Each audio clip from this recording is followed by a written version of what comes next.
Welcome to the Berean Remnant. I'm your host, Dr. Bernard Mouser, and I just want to give a brief insight. I just got back from the Hillsdale's Free Market Economics Conference, and I try to go most years. I've been a funded scholar for several years for that, and I've enjoyed a lot of the different speakers they've had through there, but here are my reflections from this year. And it just occurred to me, okay, there's actually a biblical parallel. So one of the speakers there, Christopher Leonard, he wrote this book several years ago called Lords of Easy Money. So New York Times bestseller.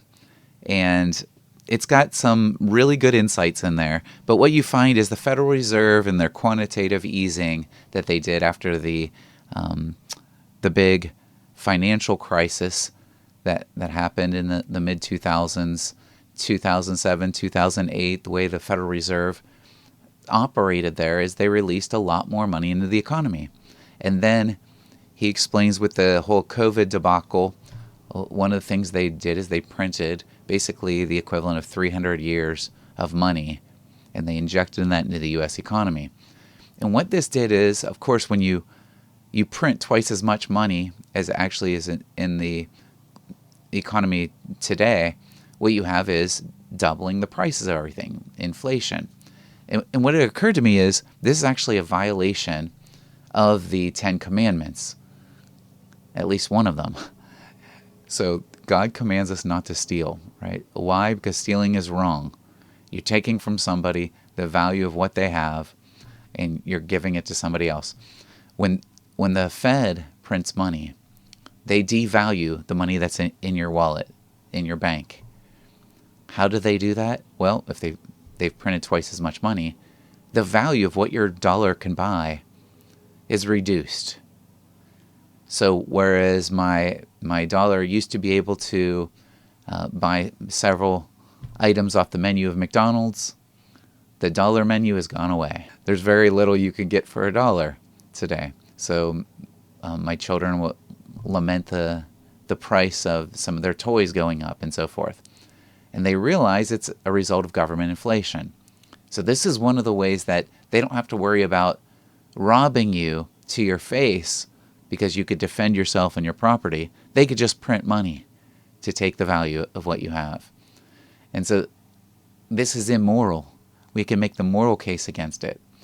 Now, as much as the politicians want to obfuscate, they want to confuse the general masses about what's happening here, you'll have mainstream economists, eggheads basically, experts who tell you, oh, there's nothing bad with this. It's actually going to help in the long run.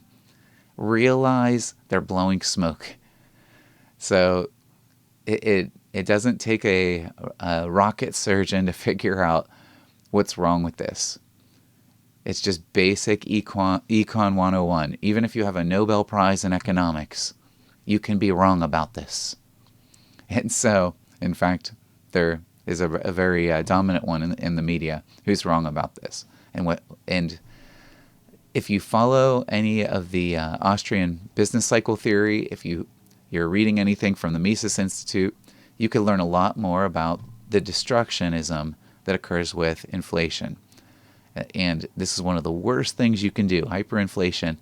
For people outside of war, the worst thing you could do is these policies of hyperinflation that the Fed is currently invested in. So I think some of the criticism of Christopher Leonard, though he's got some great insights about the federal printing of money, the Federal Reserve printing money, that's a great analysis. He does great research. Some of the solutions aren't necessarily as good.